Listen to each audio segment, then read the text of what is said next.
안녕하세요. 꿀잼인간입니다. 세자는 생모를 일찍 여의었으나 아버지 중종이 새 중전을 맞이하게 되면서 새어머니가 생깁니다. 당시 세자의 나이 3세였지요. 중종의 세 번째 부인이자 세자 새어머니 문정아우는 17세의 왕비가 되었으나 그 후로 17년이 지난 후에 아들을 낳습니다. 그가 바로 훗날 명종인 경원대군입니다. 문정아우가 경원대군을 낳았을 때 세자의 나이는 20세였습니다. 따라서 문정아우는 감히 세자의 자리를 넘볼 수 없었습니다. 하지만 그녀는 자신의 아들 경원대군을 차기 왕으로 만들고자 눈에 별을 킵니다. 당시 죽은 장경왕후 오빠인 윤임이 세자의 후원자 역할을 하고 있었고, 문정아우 동생인 윤원영은 경원대군의 후원자 역할을 하고 있었죠. 세자의 생모인 장경왕후와 문정아우가 모두 윤씨였기 때문에 이 둘을 구분하기 위해 자기들끼리 윤임 세력을 대윤이라 부르고 윤원영 세력은 소윤이라 부릅니다. 그런데 이 두 세력의 대립이 너무 심해 신하들이 임금에게 이를 아랠 정도였습니다.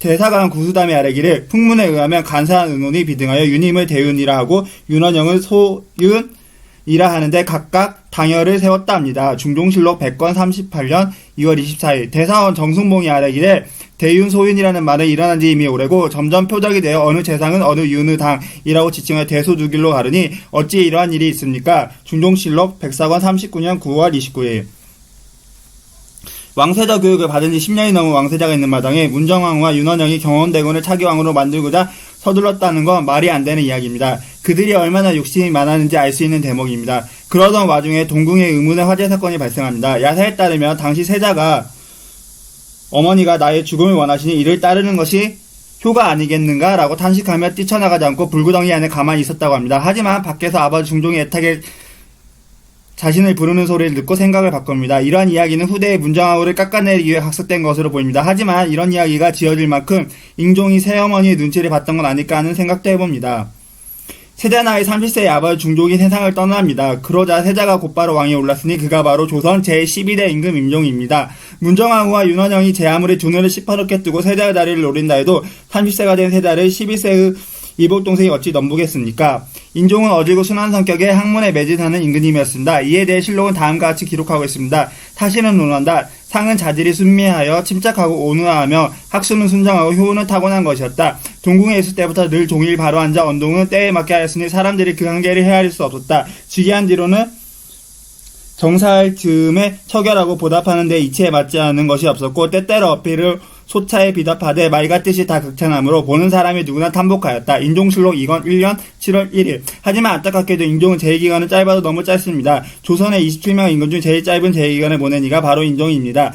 31세의 창창한 나이에 세상을 떠났거든요. 도대체 그는 왜 죽은 걸까요? 젊은 인종의 죽음에 대해 독사의설이 제기되기도 합니다. 아들을 늘 차갑게 대하던 문정아우가 어느 날 인종에게 떡을 권했는데 그 떡을 먹고 인종이 쓰러져 죽었다는 겁니다. 하지만 이것은 일설일 뿐이고 실제 실록을 보면 그가 금식을 했기 때문에 몸이 약해져 죽었다는 걸 알 수 있습니다.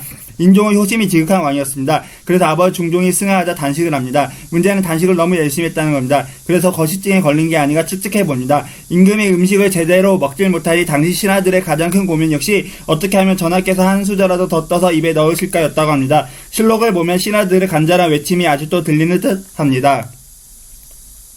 전하 제발 고기 한 점만 드세요. 네?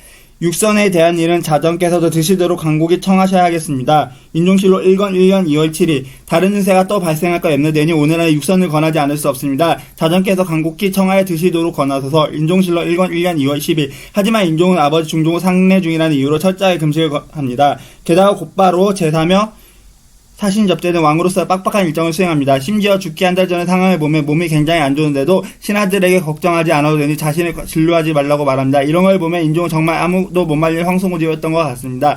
쉴 땐 쉬어야 하는데 말입니다. 결국 인종은 제9개월도 채우지 못하고 승합니다. 당시 인종은 30이 넘도록 후사를 보지 못했기 때문에 이복동생인 경원대군, 명종은 자연스럽게 차기 왕이 됩니다. 이에 대해 일본인들은 인종 정말 훌륭한 임금이었는데 오래 살지 못하여서 정말 안타깝다고 말하였고 문정아우 정말 무서운 여자다라고 말하였습니다. 하지만 인종은 정말 대단하다고 말하였고 중종은 그런 아들을 낳아서 정말 뿌듯했겠다라고 말하였습니다.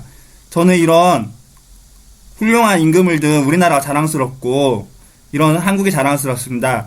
우리나라는 훌륭한 인물들이 많아서 더욱더 발전할 거라고 생각합니다. 오늘도 재밌게 보셨다면 구독과 좋아요 부탁드리겠습니다. 감사합니다.